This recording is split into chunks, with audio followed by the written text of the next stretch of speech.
Alors, je ne l'identifiais pas nécessairement comme un métier, mais je me disais, je publierai à 18 ans. Ça, c'était, je ne sais pas pourquoi, mais c'était un objectif, quoi. Pourquoi et comment décide-t-on un jour de devenir auteur ou autrice? Et est-ce seulement une décision ou est-ce plutôt une pulsion, le résultat d'un processus irrépressible? Et puis c'est quoi finalement la vocation? Avec Alinéa, un podcast créé par Bella, le site de la création et de ses métiers en Fédération Wallonie-Bruxelles, nous partons à la rencontre d'auteurs et autrices belges francophones qui se confient sur leur rapport à l'écriture, ses origines et la place que celle-ci prend dans leur vie et dans leur quotidien. Pour ce premier numéro, rendez-vous avec Joëlle Samby, qui le temps d'un coup de fil se confie à ce sujet. Autrice et activiste féministe LGTB+, Joëlle Samby écrit et soulève des interrogations sur l'identité, la norme, l'appartenance. Elle est prise entre plusieurs langues et ses écrits en portent les traces. Née à Bruxelles, où elle passe ses premières années, elle grandit à Kinshasa et ne revient en Belgique qu'en 2001 pour y poursuivre ses études de journalisme. Elle dit, crie, écrit, crée des nouvelles, romans, slams, poèmes, documentaires, espaces radiophoniques, lieux militants. Son dernier ouvrage et premier recueil de poèmes, Caillasse, est sorti en septembre 2021.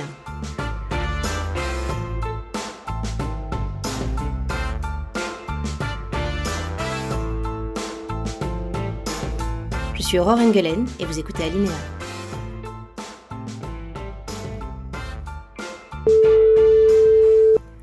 Bonjour Joëlle. Bonjour. J'ai une première question pour vous. Est-ce que vous écrivez en ce moment?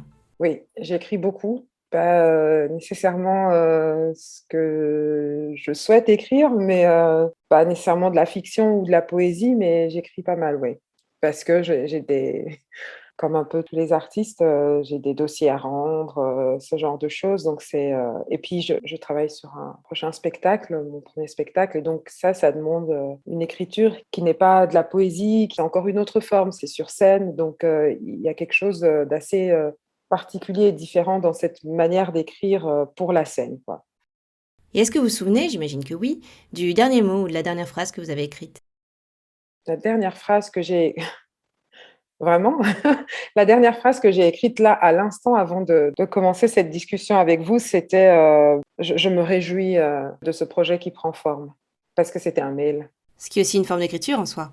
Oui et c'est assez, c'est un peu bizarre, je pense de dire ça, mais c'est vrai que j'aime bien encore envoyer des mails. Enfin, j'aimais beaucoup écrire des lettres quand j'étais petite. J'envoyais, des lettres, des cartes postales. J'envoie encore d'ailleurs des cartes postales quand je pars en vacances, mais j'aimais beaucoup écrire des lettres, à mes amoureuses ou à mes tantes, à ma famille, à mon père. Enfin voilà, j'aimais beaucoup ça et je trouve qu'il y a quelque chose de cet ordre-là dans les mails. Alors parfois, ça doit être, rapide, ça reste professionnel, mais ça n'empêche pas d'être amical. J'aime bien ce j'ai pas nécessairement, la nostalgie, du papier, même si quand j'écris pour le coup de la fiction, que j'écris de la poésie, ça marche, mieux, quand j'ai mon bic et une feuille. Mais voilà, j'aime bien cette idée d'écrire des mails, j'aime bien ça. Du coup, ça me pose quand même parfois pas mal de problèmes parce que j'ai beaucoup, beaucoup de mal à écrire, court, donc à faire court dans les mails. Donc en général, j'ai tendance à un peu comme mes réponses, quoi. J'ai tendance à un peu, faire des longueurs, mais voilà, il y a quelque chose d'un peu dans le geste d'écrire, quelque chose de déjà très, très dansant comme ça, très poétique, je ne sais pas. Même parfois dans les mails, c'est un peu étrange, mais j'aime bien ça. Alors on va revenir un petit peu en arrière. Est-ce que vous vous souvenez de la première fois où vous avez écrit? Ah, je me souviens du moment, enfin, je me souviens pas exactement ce que j'ai écrit, mais je sais que, alors il y a première fois et première fois, c'est étrange. En fait, pour moi, il y a la première fois, c'est-à-dire le premier poème, le 1er, texte, un peu comme ça avec des envolées lyriques. Pour moi, c'est cette première fois et puis il y a la première fois où j'ai appris à écrire mon prénom à l'école. Ça, je m'en souviens parce qu'on faisait de la calligraphie, il fallait faire de jolies lettres, dans un cahier avec des lignes, j'adorais ça, quoi. Enfin vraiment, donc oui, je m'en souviens. Je me souviens de l'application que j'y mettais. Je trouvais ça assez, je dirais pas fascinant, je trouvais ça vraiment très agréable, très beau d'avoir ces lettres-là qui se forment sur la feuille et du coup, je crois que j'ai rempli mais vraiment beaucoup, beaucoup de cahiers, dans lesquels, j'écrivais des lettres et mon grand-père était directeur d'école et du coup, quand j'allais en vacances l'été chez ma grand-mère, il allait parfois à l'école pour régler des choses et d'autres, et je jouais avec les enfants du quartier, donc c'est vraiment plein de bêtises, je grimpais aux arbres, etc. Et en fait, dans le quartier, quand mon grand-père rentrait de l'école, il y avait les gens du quartier qui disaient Coco, Coco ça veut dire grand-père. Coco Zoya, Coco Zoya. Donc Coco arrive, ton grand-père arrive, et du coup avec mes cousins, mes oncles qui étaient aussi assez jeunes, on rentrait à toute allure à la maison faire style, on n'a rien fait en fait, mais en fait ils nous avaient déjà vus depuis longtemps. Du coup ils punissaient mes oncles, ses enfants, mes cousins, et moi, ma punition à moi, c'était mettre le tableau et je devais faire de la calligraphie sur le tableau qu'il y avait dans la parcelle. Et voilà, j'adorais ça. Et donc voilà, c'était un peu ça. Il y a toujours cette relation un peu agréable et, je sais pas, presque émotionnelle avec l'écriture. Est-ce qu'on peut revenir sur le premier poème? Je crois que c'était un poème sur la foi ou sur le... que Dieu était un homme. Je crois que c'était un truc sur la Sainte Vierge ou le fait que les images dont on était nourri. J'ai fait ma première communion, ma confirmation, j'étais à l'Église catholique. Et je me souviens que j'étais fort nourrie par ces images-là d'un Dieu qui était un homme, de la Sainte Vierge, mais qui n'était que la mère de Jésus. Bon, c'était déjà pas mal, mais voilà, j'avais comme ça sorte de conscience un peu neuve du fait que voilà, il y avait des inégalités ou des représentations inégales qui ne me convenaient pas. Et je crois que j'ai écrit un texte là-dessus. Peut-être que si je fouille dans mes papiers, je mettrai la main dessus, mais ça m'étonnerait. Je crois que c'était ça, quelque chose de cet ordre-là. Est-ce que vous vous souvenez la première fois où vous vous êtes dit que vous en feriez bien un métier? Très vite après avoir commencé d'écrire, vers 12-13 ans, je me suis dit que moi, à l'âge de 18 ans, alors je ne l'identifiais pas nécessairement comme un métier, mais je me disais, je publierai à 18 ans. Ça, c'était, je ne sais pas pourquoi, mais c'était un objectif, quoi. À 18 ans, j'aurais publié mon premier recueil, mon premier bouquin, peu importe, mais voilà. Et donc, toute mon adolescence, j'écrivais beaucoup de poésie, des textes et des textes. Et quand j'ai eu 18 ans, je suis allée à la librairie Saint-Paul. Donc, ce qu'il faut savoir, c'est qu'au Congo, la littérature, elle tourne beaucoup autour de la religion, etc., des histoires plus traditionnelles, mais avec une morale très manichéenne, comme ça, très catholique, très en noir ou blanc. Et du coup, voilà, je suis allée à mes 18 ans avec mon tas de feuilles que ma mère avait dactylographiées pour moi. Et le monsieur qui m'a accueilli dans son bureau a été extrêmement gentil. Enfin, il ne s'est pas dit, c'est qui cette dingue qui pense que ça y est, elle peut publier comme ça, mais il a vraiment pris le temps de lire mon manuscrit, mes poèmes, et il m'a dit, écoute, je peux te publier, mais le fait est que tu n'as pas écrit assez de poèmes. Il en faut plus parce qu'avec ça, rien que la mise en page, le nombre de textes qu'il y a, ça fera un livre tout fin et c'est pas... Enfin bref, il avait toute une explication, mais il m'a dit, donc tu continues d'écrire et tu reviens quand on a un peu plus. Et en fait, je suis sortie de là hyper contente. Voilà, ce monsieur-là m'a pas cassé dans mon élan, c'est pas dit c'est n'importe quoi ces textes, etc. Mais il m'a plutôt encouragée en étant extrêmement pragmatique sur la réalité de l'édition et de l'impression. Et voilà, je suis partie et j'ai continué à écrire. Je me disais pas à ce moment-là que j'en ferais un métier. Pour moi, c'était quelque chose qui serait présent. L'écriture serait quelque chose de présent. C'était quelque chose de presque évident. Une chose vis-à-vis de laquelle je ne me posais pas nécessairement de questions. J'en voyais pas les limites, les difficultés, etc. Enfin, voilà un peu avec cette arrogance de la jeunesse là qu'on a. Et par ailleurs, à côté de ça, j'ai choisi de faire des études en journalisme, en communication. Tout ce que je projetais comme métier était lié de près ou de loin à l'écriture ou à la parole. J'ai hésité longtemps entre faire droit, devenir avocate ou journaliste. Et en fait, jamais je me suis dit que je serais autrice ou poétesse. Ça, c'est pas quelque chose que je formulais dans ma tête comme ça. Pour moi, c'était presque un à côté important, mais à côté, en tout cas, d'un métier plus classique, on va dire.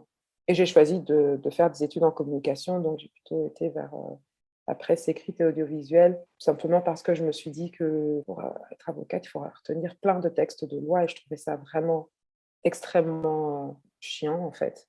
C'est vraiment pour ça. Et je me suis dit qu'on pouvait très bien défendre les gens, soit en étant journaliste, soit en étant avocate. Donc voilà. Il y a la vocation, le rêve, et puis il y a la réalité à un moment, j'imagine.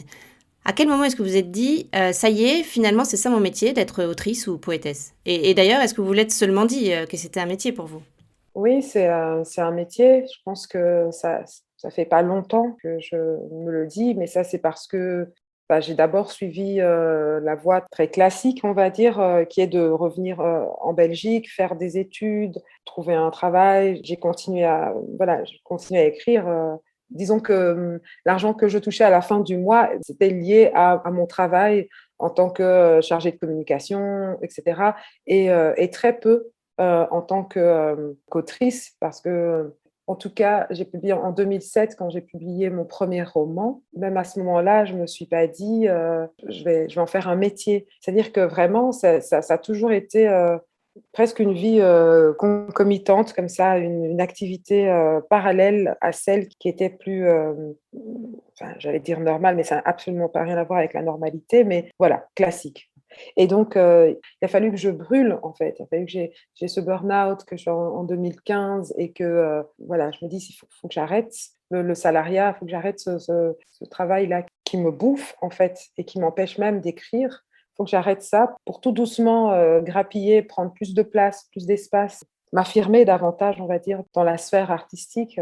Et c'est que très récemment que je me dis, me définis, que je m'affirme comme autrice, alors que j'ai publié un roman, des nouvelles, donc le fait de publier, c'est pas ce qui m'a permis de me définir comme telle. Je pense que c'est le fait d'être mieux dans mes baskets, le fait que ça prend toute la place dans ma vie maintenant, qu'il n'y a plus cette démarcation entre la salariée et l'artiste, l'autrice, et il y a plus ces frontières. C'est ce qui explique qu'aujourd'hui, j'ose le dire haut et fort, en fait, je pense.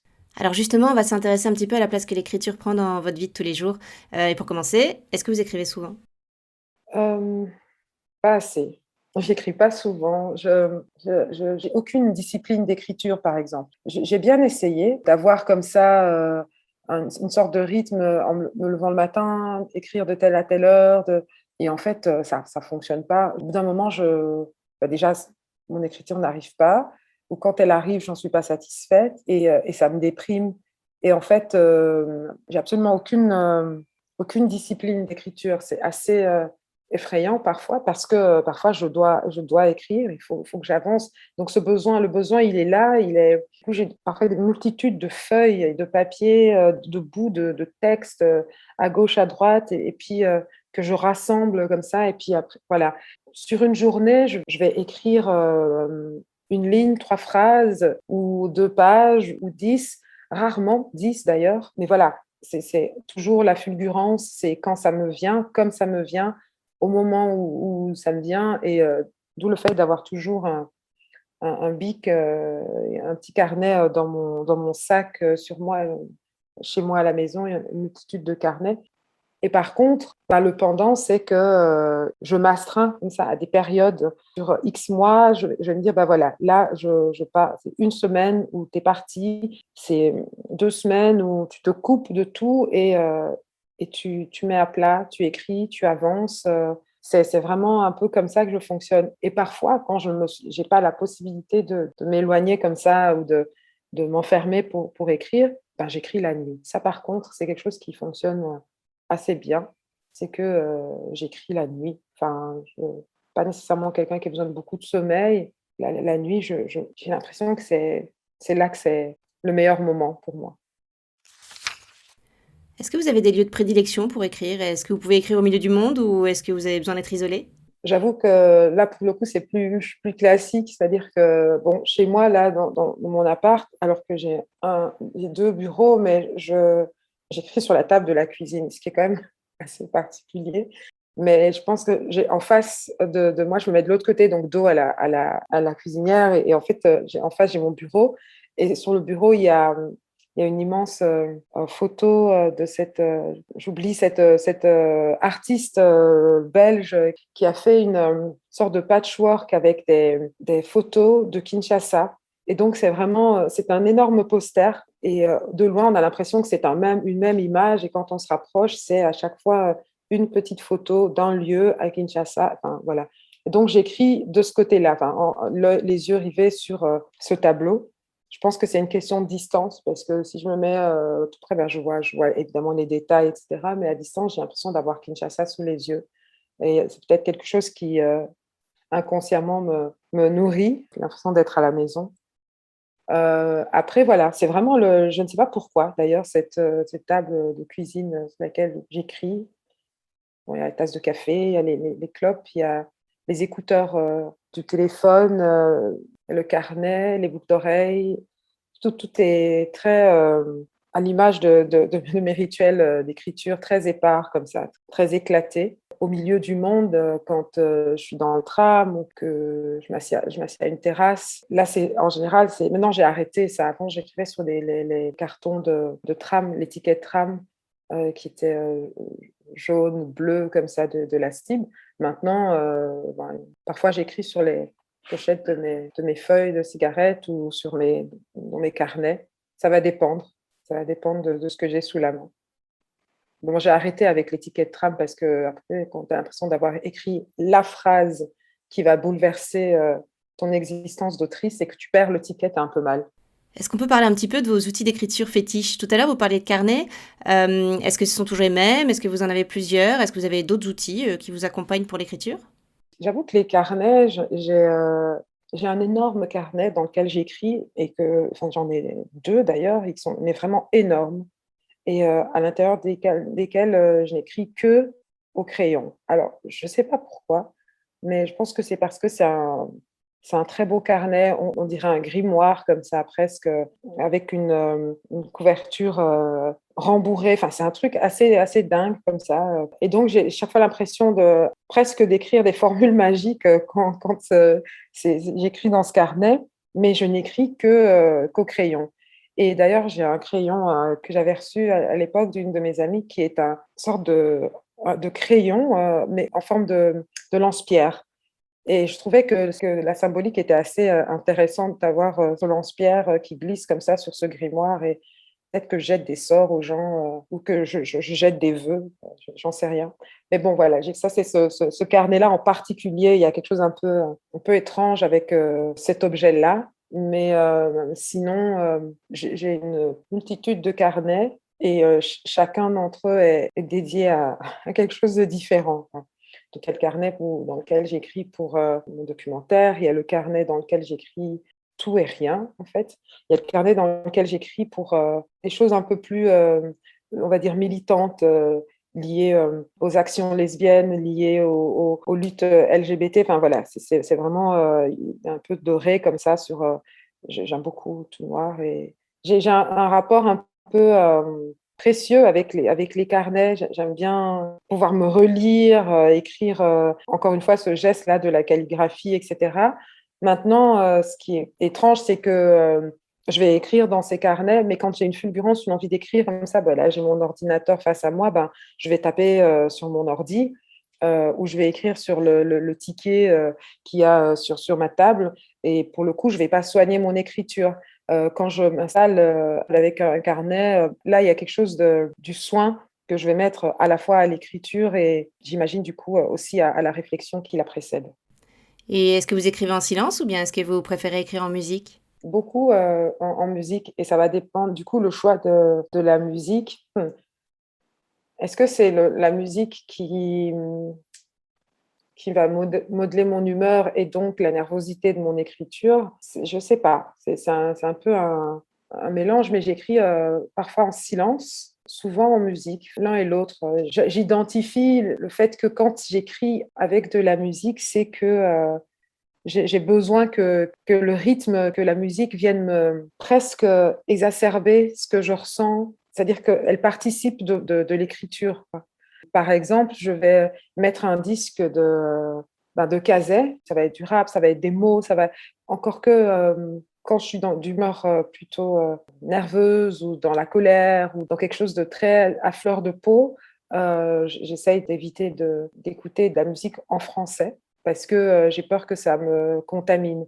Voilà, je vais chercher comme ça des Benjamin Clémentine, je vais écouter ça quand je suis dans une humeur un peu, plus légère et à la fois nostalgique et cetera. Donc oui, je pense que parfois c'est le silence complet et ça me va très bien aussi d'ailleurs. Je me dis pas: «Tiens, il manque quelque chose» et parfois je mets de la musique, mais alors celle-ci, elle participe de quelque chose, quoi. Mais bon, Comme vous voyez, j'ai pas de c'est des rituels, ils ont lieu au moment même où je les anticipe pas nécessairement et ça me va très bien. J'ai une question un peu particulière. Quand vous n'écrivez pas, est-ce que vous écrivez encore? Ce que je veux dire par là, c'est est-ce que l'écriture est quelque chose qui vous obsède, qui pourrait vous réveiller la nuit ou même, vous faire sortir d'une conversation, par exemple? Oui et non. Disons que, quand je dors, ça c'est sûr. Par contre, je fais souvent beaucoup de rêves, mais alors des rêves très précis. Et donc j'ai essayé pendant tout un temps d'avoir un carnet près de mon lit parce que c'est assez, impressionnant le détail qu'il y a dans mes rêves. Donc ça, c'est des choses que j'écris. D'ailleurs, j'ai un petit carnet avec mes rêves, c'est des choses que j'écris vraiment. Je dis: «Bah, voilà, je suis allée à tel endroit, il s'est passé ceci, il y a eu cela, telle personne a dit ça, elle était habillée comme ça». Enfin, je relie, on va dire, la précision de mes rêves à celle que j'aime avoir, oui, que j'aime avoir simplement, quand j'écris de la fiction. Quand je croque un personnage, quand il y a une situation, le détail de, c'est pas moi, c'est cette boule à thé qui pendouille sur le coin du plan de travail. Enfin, il y a un truc comme ça, ces détails-là, je les ai dans mes rêves et donc je les écris, au réveil. J'essaye en tout cas d'avoir cette discipline. Après, en journée, enfin, quand je suis dans une conversation, dans une discussion, pendant longtemps, surtout avant de faire du slam, j'avais pas du tout confiance, en ma mémoire. Et donc, oui, ça m'arrivait de me dire: «Ah ben, voilà, je vais noter un truc», ou effectivement ça peut m'arriver de dire: «Attends, je vais noter ça parce que c'est vraiment hyper chouette, ou c'est intéressant» et cetera. Et donc je le note. C'est jamais, jamais un paragraphe complet, quoi. C'est peut-être parfois les idées ou la phrase, que je note. Mais bon, ce qui fait que ça fait beaucoup de papier et ça fait, parfois des phrases, qu'on perd comme ça parce qu'on pensait, l'avoir glissée correctement dans sa poche et elle s'est évanouie dans la nature. Mais sinon, oui, j'écris, même quand je n'écris pas, j'écris. Maintenant j'ai un peu plus confiance en ma mémoire, donc il peut m'arriver de marcher dans la rue et d'avoir comme ça une phrase qui tourne et qui tourne et alors je me la redis et je prends le temps une fois rentrée, de la noter quelque part, c'est des choses qui peuvent m'arriver de faire. J'ai une dernière question, Joël. Pourquoi écrivez-vous? C'est une drogue. L'écriture, c'est le shoot, c'est le j'écris pour ne pas parler, peut-être, je crois, je pense, aussi. Je suis pas, quelqu'un de oui, la parole, c'est pas, la chose la plus aisée, même si c'est paradoxal, hein, c'est pas le lieu le plus, simple, pour moi, on va dire. Alors que j'adore monter sur scène, j'adore le slam, j'adore, voilà, dire mes textes, mais je pense que écrire, c'est être au plus près de moi-même. C'est à cet endroit-là que j'y arrive, quoi. J'arrive à faire passer, j'arrive à aller chercher, à creuser et peut-être, à dire, mais par la feuille, quoi. C'est vraiment le voilà, j'écris pour ne pas avoir à parler et parce qu'il faut laisser des traces. Merci beaucoup, Joël. Merci à vous. Merci mille fois à Joël Samby de s'être confié pour Alinéa sur sa vocation, son rapport à l'écriture et la place que celle-ci prend dans sa vie. L'œuvre face à laquelle elle écrit dans sa cuisine est celle de l'artiste belge Marie-Françoise Plissard, Kinshasa 5x5, montage. Merci à vous de nous avoir écoutés et merci à Bella de soutenir la création Fédération Wallonie-Bruxelles et d'avoir rendu ce podcast possible. Si vous l'avez aimé, n'hésitez pas à vous abonner, à le liker, le commenter, le partager et lui mettre plein de belles étoiles. Je suis Aurore Engelen et vous venez d'écouter Alinéa avec Joël Samby. À très bientôt pour une prochaine rencontre.